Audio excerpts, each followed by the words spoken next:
Yakob Sayuri kali ini menguasai bola.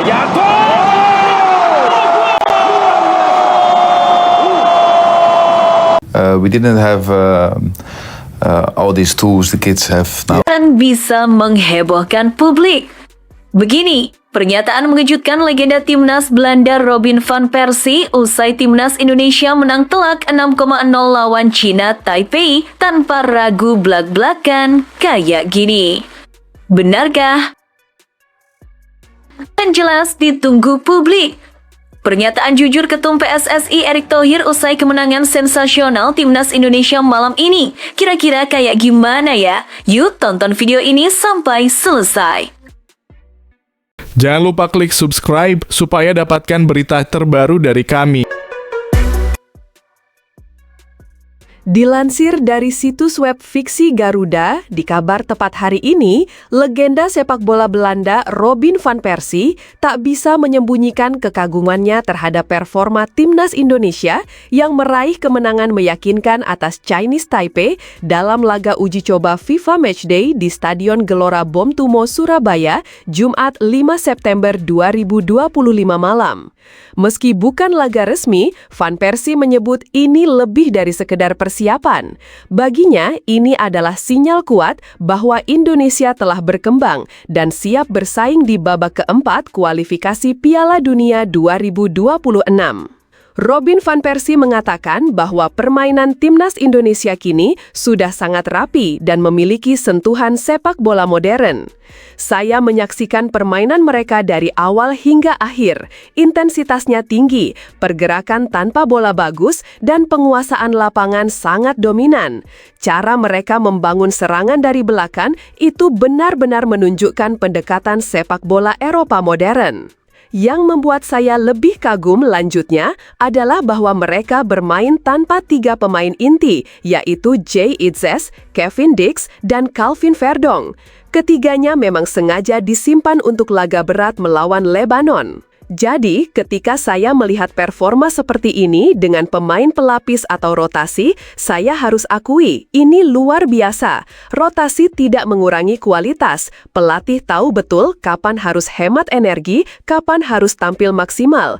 Itu ciri tim besar, ujar Van Persie di media Belanda Voetbalpraat. Namun setelah pujian itu, Van Persie langsung menyoroti masalah besar yang ia anggap sangat krusial, yakni penyelesaian akhir atau finishing. Menurutnya, meskipun Indonesia menang telak, hal tersebut jauh dari mencerminkan dominasi yang terjadi di lapangan. Kalau kamu tanya seberapa bagus mereka bermain, saya bilang bagus sekali. Tapi kalau kamu tanya apakah mereka efisien dalam memanfaatkan peluang, jawabannya adalah tidak sama sekali. Mereka membuang setidaknya 7 atau 8 peluang emas. Seharusnya skor akhir bisa 10-0 atau bahkan lebih, kata Van Persie. Van Persie kemudian mengulas beberapa momen yang membuatnya menggelengkan kepala. Ia menyebut peluang dari Beckham Putra yang gagal dimanfaatkan Shane Patinama di dalam kotak penalti. Lalu peluang 2 kali beruntun dari Sananta dan Yakob Sayuri yang gagal menambah gol dari jarak dekat. Bahkan sundulan Eji Maulana Fikri yang membentur mistar gawang juga tak luput dari pengamatannya. Masalahnya bukan cuma soal gagal cetak gol, tapi bagaimana mental pemain berubah setelah gagal. Saya lihat setelah beberapa peluang terbuang, para pemain jadi sedikit ragu dalam pengambilan keputusan. Itu hal yang harus dibenahi kalau mereka ingin bersaing dengan tim kuat seperti Jepang, Korea Selatan, atau bahkan Australia. Menurut Van Persie, kekurangan dalam penyelesaian akhir bukan hanya karena faktor teknis, tapi juga soal kualitas individu. Ia menyebut secara belak-belakan bahwa beberapa pemain tidak layak lagi mengenakan seragam timnas. Saya tidak ingin kasar, tapi jujur saya tidak melihat kontribusi nyata dari Beckham Putra dan Ramadan Sananta. Mereka terlihat bingung di lapangan, terlalu sering kehilangan bola, dan gagal membuat keputusan yang tepat. Di level timnas, itu tidak boleh terjadi. Indonesia sudah punya cukup banyak pemain berbakat. Saatnya mereka memberikan menit bermain kepada pemain yang memang siap. Van Persie kemudian menggarisbawahi bahwa tidak semua kesalahan bisa ditutupi dengan hasil akhir. Menurutnya, kemenangan telak ini bukanlah alasan untuk menutupi borok yang jelas terlihat sepanjang pertandingan. Menang besar itu penting untuk moral dan kepercayaan diri, tapi kalau kamu hanya fokus pada skor, kamu akan mengabaikan proses. Dan dalam proses itu terlihat bahwa Indonesia masih sangat kurang dalam urusan penyelesaian. Bayangkan jika mereka bermain seperti ini melawan Lebanon atau tim yang lebih kuat, kamu tidak akan dapat 10 peluang mudah seperti tadi. Kamu mungkin hanya punya 2 atau 3, dan jika gagal, tamat. Dalam pengamatan Van Persie, hal paling menjanjikan dari permainan Indonesia adalah struktur lini tengah dan koordinasi antar pemain belakang. Ia memuji peran Mark Klok yang menurutnya sudah menjadi pemimpin sejati di lapangan, serta pemain seperti Nathan Chu Aon yang menunjukkan ketenangan dalam distribusi bola. Saya suka bagaimana Klok mengatur tempo dan memimpin rekan-rekannya. Dia tidak hanya mengoper bola, tapi juga bicara sepanjang pertandingan. Itu penting. Pemain seperti dia memberi rasa aman kepada semua pemain lain di sekitarnya.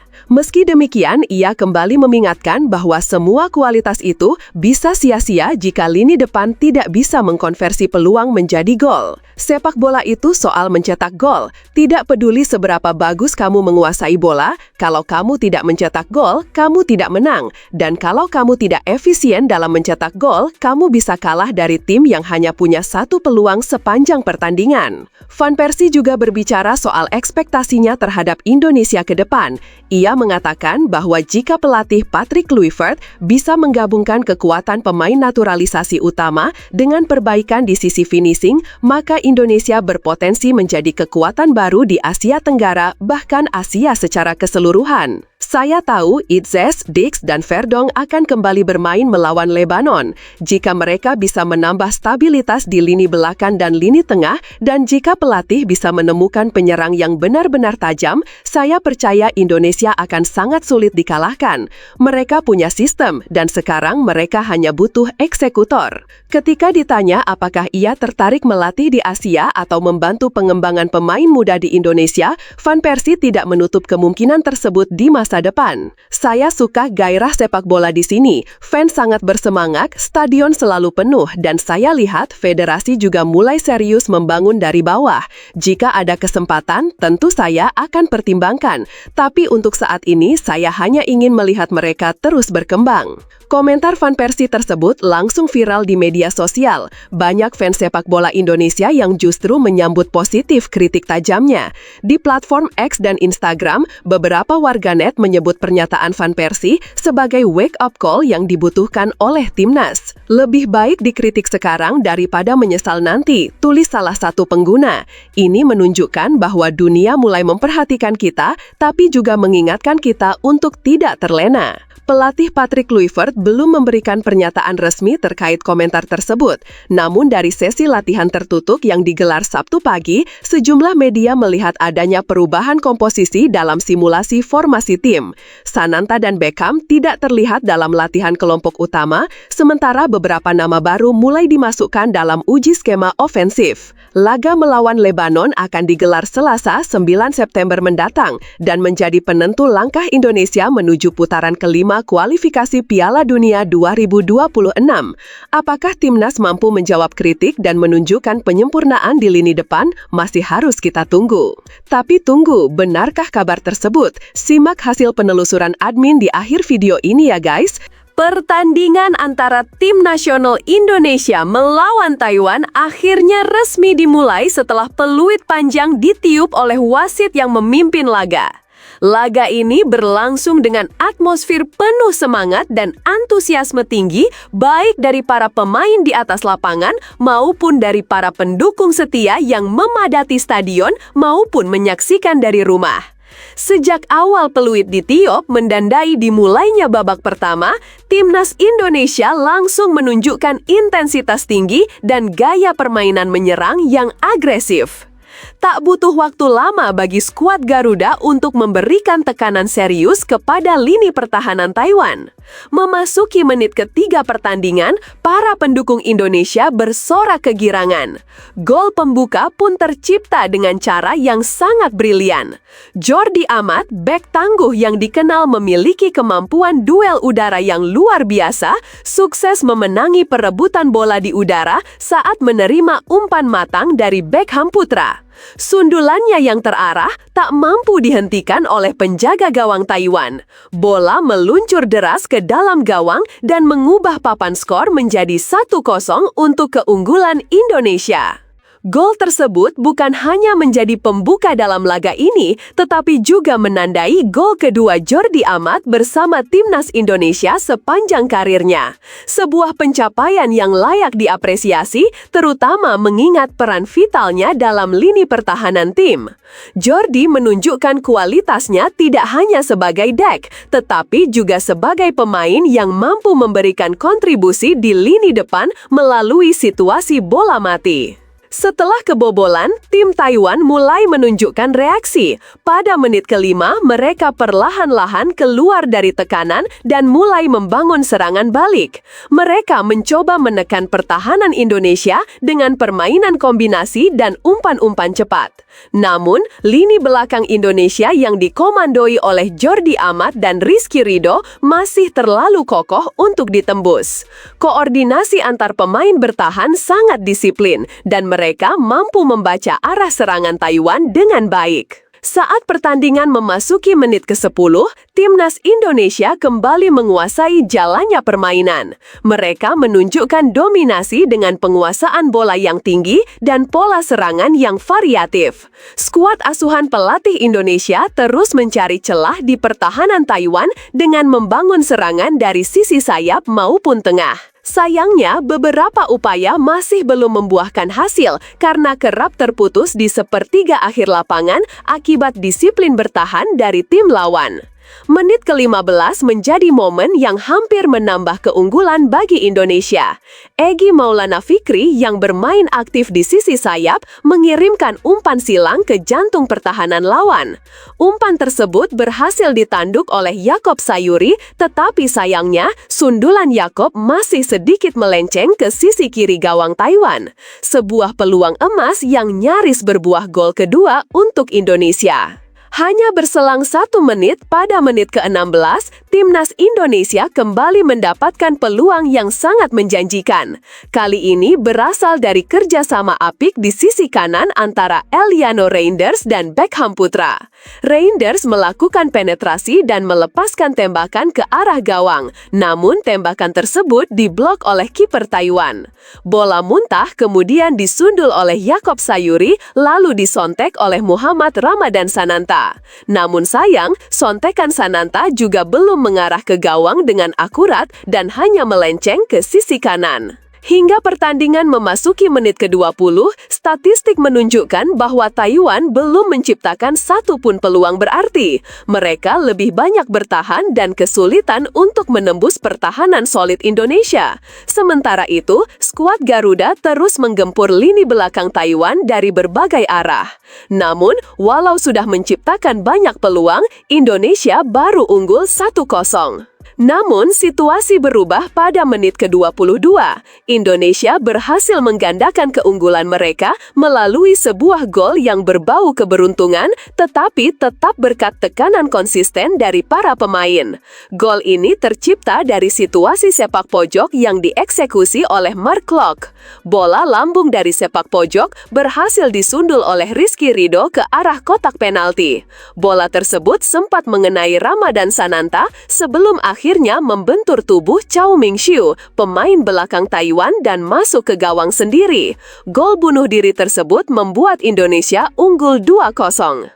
Meski tertinggal 2 gol, Taiwan tidak menyerah begitu saja. Pada menit ke-27, mereka mencoba memberikan ancaman nyata lewat aksi individu dari Estama John Mickey Benchi.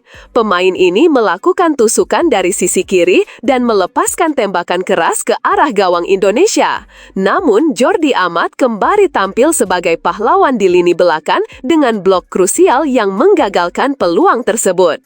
Pada menit ke-30, kedudukan masih bertahan 2-0 untuk keunggulan Indonesia. 3 menit kemudian, Ramadan Sananta hampir mencetak gol ketiga bagi Indonesia. Ia menerima umpan dari Shane Petinama dan melepaskan sundulan keras, namun sundulannya masih mampu diblok oleh bek lawan. Tak lama setelah itu, pada menit ke-33, Indonesia akhirnya berhasil mencetak gol ketiga. Serangan cepat yang dibangun Egy Maulana Fikri dari sisi kiri diakhiri dengan umpan pendek ke Mark Klok yang berada di luar kotak penalti. Tanpa pikir panjang, Klok melepaskan tembakan keras yang menghujam sudut gawang dan membuat kiper Taiwan tak berdaya. Skor pun berubah menjadi 3-0. Tak puas dengan 3 gol, Indonesia terus menekan. Pada menit ke-35, Taiwan mendapat kesempatan dari tendangan bebas jarak jauh, namun eksekusinya masih kurang akurat dan bisa dengan mudah diamankan oleh kiper andalan Indonesia, Emil Audero, yang tampil tenang dan penuh percaya diri di bawah mistar. 1 menit kemudian, Egy Maulana Fikri kembali mendapatkan peluang emas. Kali ini, ia menerima umpan matang dari Beckham Putra dan menyambutnya dengan sundul tajam. Namun sayang, sundulan Egy masih belum menemui hasil karena bola membentur mistar gawang dan memantul keluar. Pada menit ke-37, Indonesia kembali menunjukkan kualitas serangan mereka yang sangat mematikan. Yaakob Sayuri mengirimkan umpan silang yang sangat akurat dari sisi kanan. Bola tersebut langsung disambar oleh Eliano Reinders dengan sontekan terarah yang memperdaya kiper Taiwan.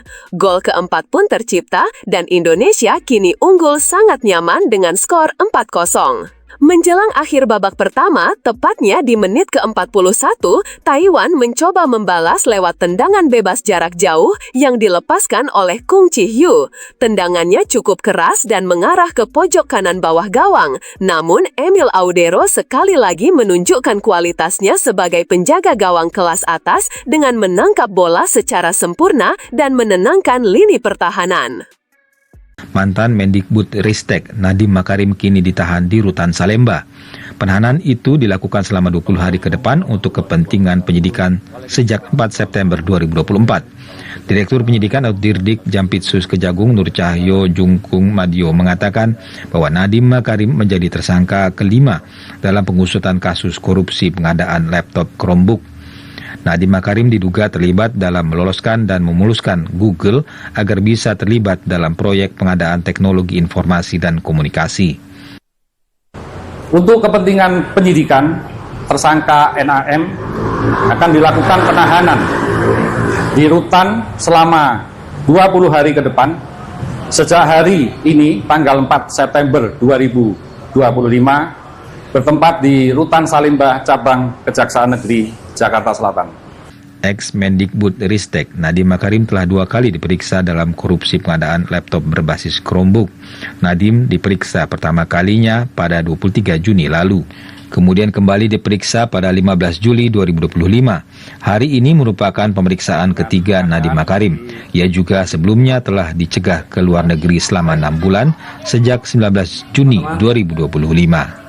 Komisi Pemberantasan Korupsi KPK menyatakan mantan Menteri Pendidikan Kebudayaan Riset dan Teknologi Mendikbudristek Nadiem Makarim masih bisa menjadi tersangka kasus dugaan pengadaan Google Cloud yang ditangani KPK. Juru bicara KPK Budi Prasetyo menyebut seseorang bisa saja berstatus tersangka dalam kasus yang ditangani oleh 2 lembaga hukum berbeda. Dalam hal ini Nadiem menjadi tersangka kasus korupsi pengadaan laptop Chromebook yang ditangani Kejaksaan Agung. Budi mengatakan KPK juga membuka peluang untuk kembali memeriksa Nadiem Makarim dalam perkara pengadaan laptop. Memungkinkan seperti dalam perkara BJP itu kan ada 1 orang tersangka yang ditetapkan oleh KPK dan juga ditetapkan sebagai tersangka oleh Kejaksaan Agung. Jadi itu memungkinkan dan memang KPK, Kejaksaan Agung dan Polri punya komitmen yang sama membangun sinergitas sehingga dalam proses penegakan hukum. Sebelumnya Kejagung menetapkan Nadiem Makarim sebagai tersangka dalam kasus dugaan korupsi pengadaan laptop berbasis Chromebook setelah 3 kali diperiksa sebagai saksi oleh Kejaksaan Agung. Juru bicara KPK Budi Prasetyo menyatakan, penyidik mengendus Ridwan Kamil terlibat korupsi di BJB, menyusul keterangan mantan calon wakil gubernur Jawa Barat, Ilham Habibie, pada pemeriksaan sebelumnya. Ilham mengaku mobil Mercedes-Benz yang diwariskan sang ayah, yakni Presiden ketiga Republik Indonesia, B.J. Habibie itu, telah dijual kepada Ridwan Kamil seharga 2,6 miliar rupiah. Dikonfirmasi perihal potensi tersangka Ridwan Kamil dalam pusaran korupsi BJB, Budi tak mau berspekulasi. Budi menyatakan KPK akan memanggil Ridwan Kamil dalam waktu dekat guna mengklarifikasi informasi yang dikantongi penyidik sebagaimana kesaksian sejumlah pihak yang telah diperiksa termasuk putra dari B.J. Habibie, Ilham Habibie. Mobil Mercedes-Benz 280 SL sebelumnya disita KPK dari kediaman Ridwan Kamil karena diduga ada kaitannya dengan korupsi di Bank BJB. KPK pernah menyebut Ridwan Kamil punya kaitan dengan korupsi di BJB karena menjabat sebagai komisaris bank daerah tersebut. Namun penyidik masih perlu memperkuat bukti. Di mana saat ini aset kendaraan tersebut posisinya dalam penyitaan oleh penyidik. Sehingga penyidik nanti juga tentunya akan mempertimbangkan terkait dengan pembayaran atas aset yang dilakukan oleh saudara RK kepada saudara IAH ya. Karena belum lunas itu nanti akan seperti apa, sehingga nanti dalam proses pembuktian ataupun nanti proses aset recovery untuk kita mengembalikan ke negara itu biar tidak ada kendala. Nah itu sedang dipelajari. KPK menggeledah rumah Ridwan Kamil di Bandung, Jawa Barat pada 10 Maret 2025. Selain mobil Mercedes-Benz SL, penyidik menyita sepeda motor merek Royal Enfield milik Ridwan Kamil. Dalam kasus korupsi proyek pengadaan iklan di BJB, penyidik Komisi Anti Rasuah telah menetapkan 5 tersangka. Mereka yakni Direktur Utama Bank BJB Yudi Renaldi dan pejabat pembuat komitmen PPK sekaligus Kepala Divisi Sekretaris Perusahaan Bank BJB Widi Hartoto. Selain itu pengendali agensi Anteja Mulyatama dan Cakrawala Kreasi Mandiri Ikin Asikin Dulmanan, pengendali agensi BSC Advertising dan Wahana Semesta Bandung Express Suhendrik, dan pengendali agensi Cipta Karya Sukses Bersama Sopan Jaya Kusuma. Adapun kerugian negara yang ditaksir penyidik KPK dalam kasus dugaan korupsi di Bank BJB sekitar 222 miliar rupiah. Menteri Koordinator Bidang Hukum, HAM, Imigrasi, dan Pemasyarakatan Yusril Iza Mahendra menegaskan, Presiden Prabowo Subianto telah beberapa kali meminta DPR RI agar segera membahas rancangan Undang-Undang Perampasan Aset.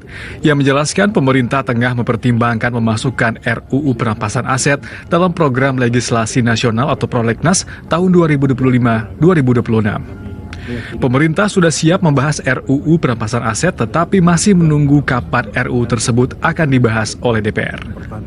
Pak Presiden pun sudah beberapa kali juga menegaskan supaya DPR segera membahas RUU itu, dan kemarin juga saya berkoordinasi dengan Pak Supratman, Menteri Hukum, sedang membicarakan memasukkan RUU Perampasan Aset itu dalam Prolegnas 2025-2026 dan sedang menunggu keputusan apakah akan diambil inisiatifnya oleh DPR.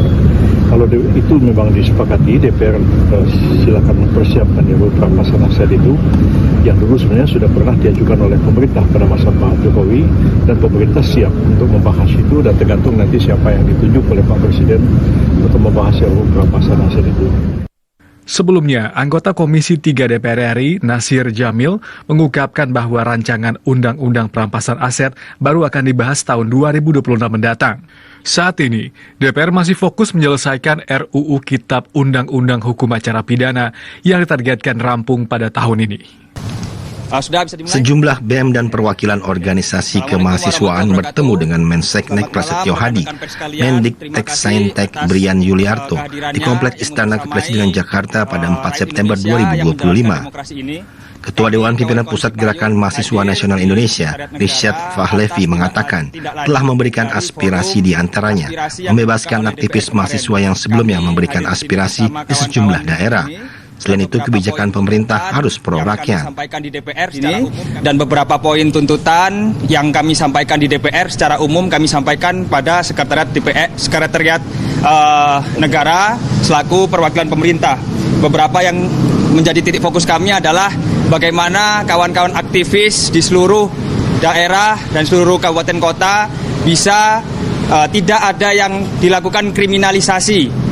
Pembebasan aktivis ini tentu menjadi tujuan pokok kami. Lalu yang berikutnya adalah mengenai bagaimana Tim investigasi harus dibentuk oleh Presiden dan berikutnya adalah kebijakan-kebijakan yang berpihak kepada masyarakat, misalnya pajak. Kebetulan dapat undangan. Sementara itu, salah satu perwakilan mahasiswa dari BEM PTNU, Muhammad Raihan, mengatakan, menyampaikan diantaranya di pendidikan khususnya kesejahteraan guru honorer. Begitu. Wakil Presiden Gibran Rakabuming Raka mengunjungi pos ronda RW 04 Kelurahan Kembangan Utara, Kecamatan Kembangan, Jakarta Barat. Wapres menyapa warga yang tengah bersiap melaksanakan kegiatan Sistem Keamanan Lingkungan atau Siskamling. Kunjungan Wapres ini merupakan tindak lanjut arahan Presiden Prabowo Subianto yang menekankan pentingnya stabilitas keamanan sebagai prioritas utama dalam menjaga ketenangan masyarakat, terutama pasca sejumlah aksi demonstrasi beberapa waktu lalu. Wapres berbincang dengan warga, membahas kondisi lingkungan setempat, termasuk sebelum, saat, dan setelah terjadinya demonstrasi. Ketua RW 04 Kelurahan Kembangan Utara Suparno menyatakan situasi keamanan dan ketertiban masyarakat di wilayahnya relatif kondusif. Warga menyampaikan pengalaman dan langkah-langkah yang dilakukan untuk menjaga keamanan di lingkungan masing-masing. Dalam kunjungan tersebut, Wapres menyerahkan bantuan peralatan ronda malam, diantaranya senter, pemanas listrik, dan kebutuhan konsumsi berupa gula dan kopi untuk mendukung aktivitas warga. Wapres juga meninjau kesiapsiagaan posko dapur umum Kampung Siaga Bencana yang terintegrasi dengan pos ronda di kawasan Kelurahan Ulu Jami, Kecamatan Pesanggerahan. Melalui kunjungan ini, Wapres mengajak masyarakat terus memperkuat persaudaraan, saling menjaga dan berperan aktif dalam menciptakan lingkungan yang aman, nyaman, dan tangguh terhadap potensi gangguan. Selain itu, kehadiran Wapres menjadi wujud dukungan langsung dari pemerintah terhadap partisipasi warga dalam menjaga keamanan dan dinyatakan sebagai perbuatan tercela. Setelah ditelusuri oleh admin, berita pertama tadi hanya karangan ya guys. Tujuannya untuk edukasi penonton karena mulai marak berita karangan yang menyebar di YouTube. Penulis juga sudah memperingatkan agar hati-hati sebelum menyebarkan video ke orang lain.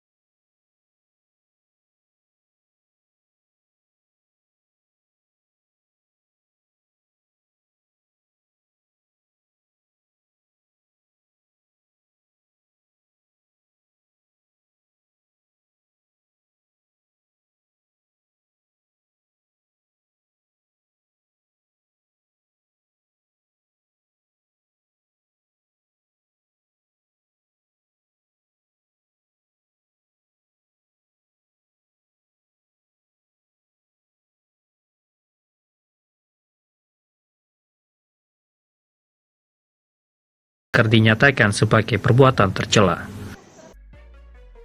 Setelah ditelusuri oleh admin, berita pertama tadi hanya karangan ya guys. Tujuannya untuk edukasi penonton karena mulai marak berita karangan yang menyebar di YouTube. Penulis juga sudah memperingatkan agar hati-hati sebelum menyebarkan video ke orang lain.